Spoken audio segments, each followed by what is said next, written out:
Olá, meu nome é Lucas Prado, sou acadêmico do quarto ano de Ciências Sociais da UniOeste do campus Toledo.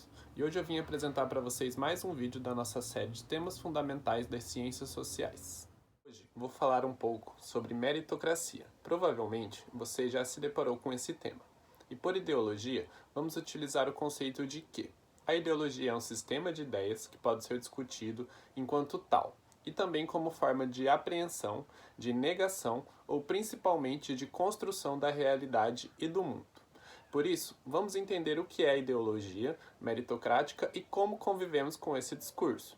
Discurso aqui entendido a partir da perspectiva Foucaultiana, em que o discurso é interligado a uma relação de saber e poder, e essa relação de saber e poder produz discurso, e o discurso produz materialidade em nosso cotidiano e observar como ele pode ser traiçoeiro e desleal com alguns indivíduos, mostrando como esse conceito está na prática diretamente ligada com os grandes índices de frustração entre jovens e negros periféricos. Meritocracia é uma ideologia política caracterizada por ser um substantivo feminino, sobre o qual são apontados dois principais significados. Primeiro, soberania numa sociedade, organização, grupo ou ocupação, daqueles que têm mais méritos, por exemplo, os mais trabalhadores, mais dedicados, mais bem dotados intelectualmente. Segundo, classe ou grupo de líderes num sistema desse tipo. A origem do termo meritocracia vem do latim mério e do grego kratos. Estabelece uma ligação direta entre mérito e poder. Tanto a palavra mérito quanto a palavra poder têm diversos significados, fazendo com que o termo meritocracia seja um termo polissêmico. Ela se apresenta como uma armadilha contemporânea.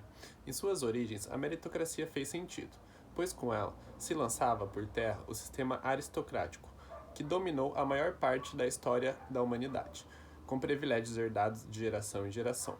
Porém, agora ela perpetua mitos e a desigualdade, a partir de um individualismo cruel. Contudo, olhar e perceber os efeitos da meritocracia não significa totalmente ignorar ou desprezar os nossos esforços individuais.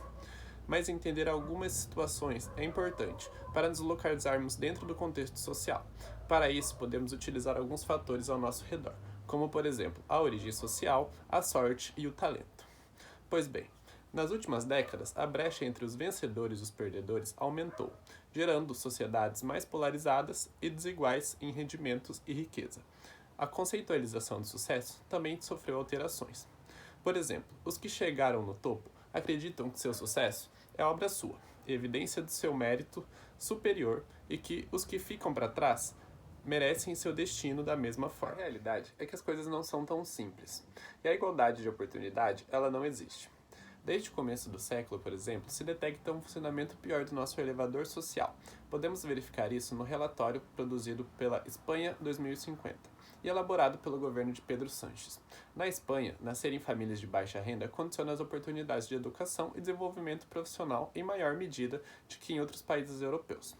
Quem também aparece por aqui são os golpes de sorte, que muitas vezes são cruciais na trajetória dos indivíduos. O talento também tem ótima fama, mas ele sequer é merecido. Não basta apenas ter talento, e sim descobri-lo e encontrar um ambiente adequado ao seu desenvolvimento. Além disso, o talento ele deve ser apreciado pelo mercado. Não é a mesma coisa ter talento para jogar futebol, como Lionel Messi, e ter talento para jogar badminton.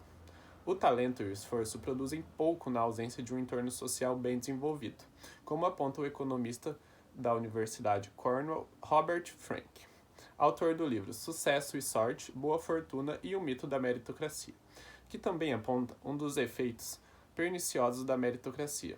As pessoas que minimizam a contribuição do seu sucesso ao entorno propício estão menos dispostas a apoiar os investimentos públicos, que são necessários para manter esse entorno. Pode corroer as políticas sociais, o estado de bem-estar idealizados justamente para equilibrar o terreno social e diminuir as desigualdades. O imposto de sucessão, outra forma de reequilibrar a sociedade, limando as heranças, é constantemente ridicularizado, às vezes por defensores habituais da meritocracia. Se legitimamos uma sociedade onde os poucos que ganham levam tudo, se isso parece justo e natural, se deslegitima a redistribuição da riqueza e a justiça social. Portanto, a ideia da meritocracia vem sendo utilizado para que um sistema social profundamente desigual pareça justo, quando não é. Quem aponta isso é a socióloga da Universidade de Londres, Jo Leitler, autora de Contra a Meritocracia, Cultura, Poder e Mitos da Mobilidade. Para finalizar, então, observamos que a meritocracia está ligada muito mais ao processo de socialização do que ao esforço individual única e exclusivamente. Para que possamos entender, então, de forma mais clara e direta como o processo de socialização e o espaço social que ocupamos influenciam diretamente nas nossas ações e possibilidades de acesso e ação, podemos utilizar os conceitos que Bourdieu desenvolve, denominados como hábitos e, em seguida, os espaços e campos sociais. Vamos, então, conhecê-los? Primeiro, o conceito de hábito é desenvolvido nos escritos de Bourdieu e nos ajuda a entender a relação entre sociedade e indivíduo. No quesito de como os afetamos e somos afetados socialmente, o conceito se apresenta, portanto, da seguinte forma. O hábitos é a noção mediadora, que ajuda a romper com a dualidade de senso comum entre indivíduo e sociedade, ao captar a interiorização da exterioridade e a exteriorização da interioridade, ou seja, o modo como a sociedade se torna depositada nas pessoas sob a forma de disposições duráveis ou capacidades treinadas e propensões estruturadas para pensar, sentir e agir modos determinados, que então os guiam nas suas respostas criativas aos constrangimentos e solicitações do seu meio social existente.